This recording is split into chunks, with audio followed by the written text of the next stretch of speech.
This channel does not promote any violent, harmful, or illegal activities. All content provided by this channel is meant for an educational purpose only. Top quality और consistent performance के लिए सिर्फ silver pump नाम याद रखना। পুলিশি তদন্তে ভরসা নেই। কসবা ল কলেজ গণধর্ষণ কাণ্ডে এবার 4 সদস্যের তদন্ত কমিটি গঠন করল বিজেপি। বিজেপির কমিটিতে প্রাক্তন কেন্দ্রীয় মন্ত্রী ও প্রাক্তন পুলিশ আধিকারিক সত্যপাল সিং, প্রাক্তন কেন্দ্রীয় মন্ত্রী মীনাক্ষী লেখি, বিজেপি সাংসদ বিপ্লব দেব এবং মনন কুমার মিশ্র। এই তদন্ত কমিটি শীঘ্রই ঘটনাস্থল পরিদর্শন করবে এবং তদন্তের রিপোর্ট জমা দেবে সর্বভারতীয় সভাপতি জেপি নাড্ডাকে। भारतीय जनता पार्टी के माननीय अध्यक्ष श्री जेपी नड्डा जी ने इस पूरे जघन्य कांड का मुआयना किया है और उन्होंने ये सब कुछ देखने के बाद after taking into consideration that this is an absolute brutal act, उन्होंने एक कमेटी बनाया है और वो कमेटी जो जाके जांच करेगी, ये कमेटी 4 दलीय सदस्यों का है। यह जांच समिति शीघ्र ही घटनास्थल का दौरा करेगी और अपनी रिपोर्ट माननीय राष्ट्रीय अध्यक्ष जी को सौंपेगी।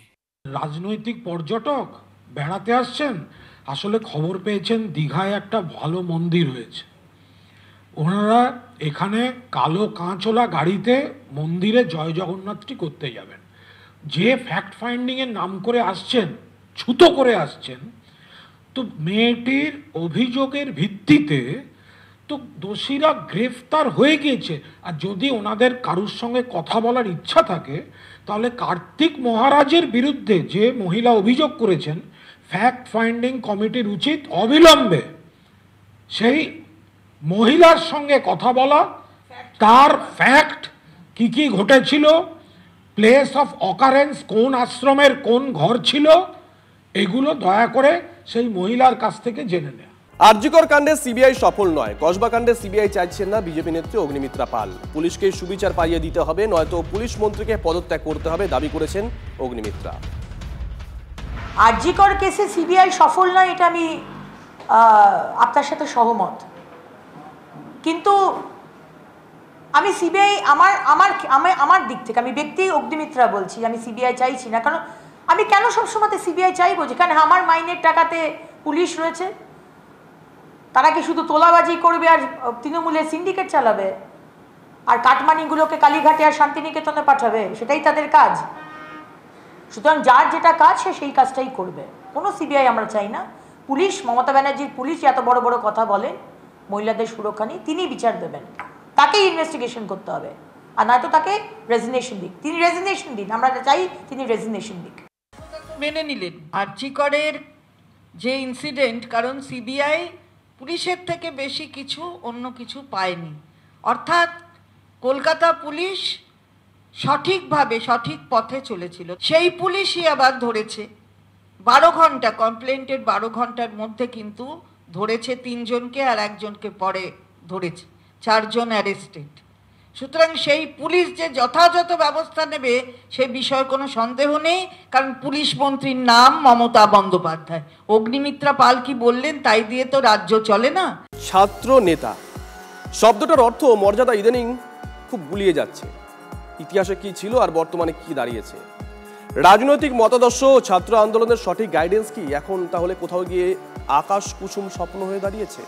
ভারতের ছাত্র আন্দোলনের ইতিহাস বেশ সমৃদ্ধ। গৌরবের সঙ্গে যা নিয়ে ঘন্টার পর ঘন্টা কথা বলা যায়। বাংলা গোটা ভারতের ছাত্র আন্দোলনকে পথ দেখিয়েছে একটা সময়। ইতিহাসের পাতা ঘাঁটলে দেখা যায় 1828 সালে ডিরোজিওর হাত ধরে তৈরি হয়েছিল একাডেমিক অ্যাসোসিয়েশনস বা ইয়ং বেঙ্গল। আধুনিক চিন্তার আতুর ঘর হিসেবে তৈরি হয়েছিল এই সংগঠন। বিজ্ঞান চেতনা, কুসংস্কার থেকে সমাজকে মুক্তি দেওয়াই ছিল এই সংগঠনের মূল উদ্দেশ্য।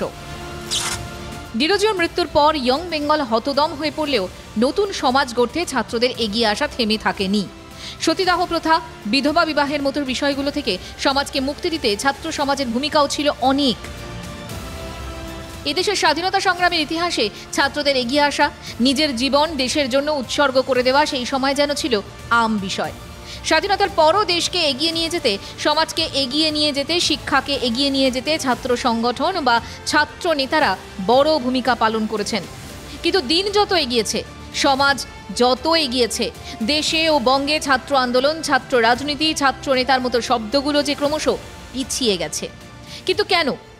এই মুহূর্তে সারা পশ্চিমবঙ্গ জুড়ে বিভিন্ন জায়গায়, বিভিন্ন কলেজে, বিশ্ববিদ্যালয় অঞ্চলে তৃণমূল কংগ্রেসের নেতারা তারা এখন আসলে একটা ভয়ঙ্কর আধিপত্যবাদ চালু রেখেছে এবং তাদের পুরো এইভাবেই তারা চালাচ্ছে যে আমার কথা মেনে নাও, আমার নিচে থাকো, আমার কন্ট্রোলের মধ্যে থাকো, যদি না থাকতে পারো তাহলে তোমার উপর আমি যে কোনো ধরনের অত্যাচার নামিয়ে আনতে পারি। ছাত্র থেকে ছাত্র নেতা, তা থেকে ছাত্র আন্দোলন, বিষয়গুলো যেন ক্রমশ অবক্ষয়ের দিকে এগিয়ে যাচ্ছে। ছাত্র আন্দোলনের মুখ হিসেবে সাম্প্রতিক অতীতে প্রিয়, সুব্রত, বিমান, শ্যামলের মতো জুটি রেখেছে। রাজ্যের বর্তমান মুখ্যমন্ত্রী মমতা বন্দ্যোপাধ্যায়ও ছাত্র রাজনীতি থেকেই উঠে এসেছেন। কিন্তু বর্তমানে জ্ঞান, সংস্কার, অন্যায়ের বিরুদ্ধে লড়াইয়ের বদলে কি অন্যায়ের আঁতুড়ঘর হয়ে উঠছে union room? Bureau report, TV9 Bangla.